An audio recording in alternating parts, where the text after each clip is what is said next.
Et on démarre, pour une fois, ce n'est pas coutume, on démarre avec un homme. On démarre avec vous, El Cuminel. Ces dernières années, vous mettiez plutôt en lumière les autrices et auteurs bretons.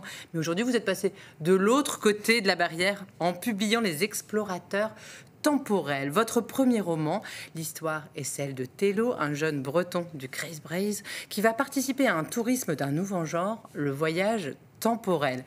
Ouais, clairement, je pense que vous êtes passionné de science-fiction, un genre qui ne s'est jamais aussi bien porté, à en croire le succès d'Avatar en ce moment au cinéma. Je ne sais pas si vous êtes déjà allé, mais j'imagine qu'il y a du monde dans les salles. Vous vous dites intrigué par les histoires de voyage dans le temps. C'est-à-dire, qu'est-ce qui vous séduit là-dedans ? Le concept en lui-même est assez intriguant, puisque c'est quelque chose qui reste pour l'instant, et sans doute pour longtemps, hors de portée, mais on peut... se prendre au jeu, imaginer ce que ce serait de voyager dans le temps. Alors moi je parle que du voyage dans le passé. Oui. Donc on va visiter l'histoire avec un grand H, mais qu'est-ce qui se passerait si on suscitait une interaction avec ses ancêtres? Est-ce qu'on modifie le cours des choses ou pas? C'est des questions qui ont été souvent explorées par la littérature, par le cinéma beaucoup.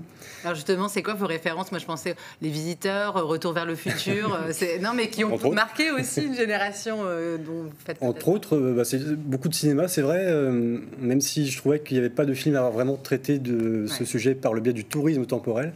J'ai lu un livre qu'il a fait, c'est un livre de Robert Silverberg, un grand auteur américain de science-fiction, qui parlait du tourisme aussi dans le passé. Mais voilà, j'avais envie d'apporter... Alors, pourquoi avoir focalisé la majeure partie de l'histoire en moins 52 avant Jésus-Christ? Astérix aurait peut-être quelque chose à voir là-dedans ou pas? Non, rien du tout. Je voulais un décor assez grandiose, en fait, pour donner aussi du souffle à l'histoire. Donc, on se retrouve plongé en pleine bataille d'Alésia en moins 52. C'est quelque chose dont il me restait très peu de connaissances depuis l'école primaire. Donc, c'était l'occasion de me documenter aussi. Et effectivement, c'est un champ de bataille absolument dingue pour faire se succéder les péripéties.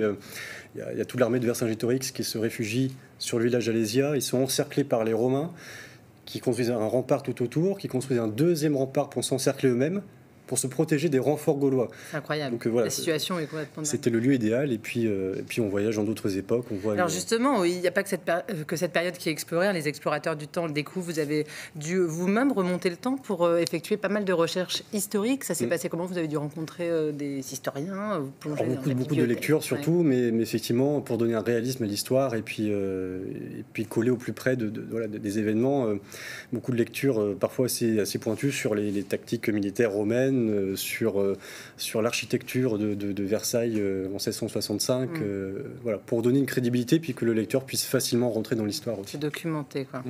Elouenne, Steren, Lomik, Tudy. On est clairement dans le roman de science-fiction, mais breton, là, où il y avait quand même une volonté de s'attacher au territoire profondément.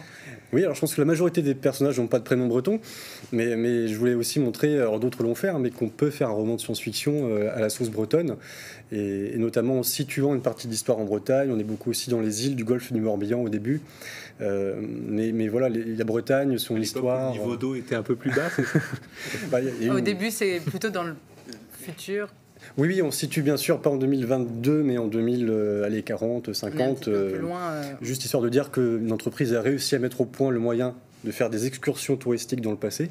Mais sinon, c'est notre vie quotidienne, c'est notre vie tous les jours, c'est nos repères, c'est la Bretagne, c'est ses paysages, voilà. Vous avez commencé l'écriture en 2017. Après 5 ans d'écriture, vous avez l'impression aussi d'arriver au bout d'un grand voyage, de vous être comme ça immergé dans l'histoire?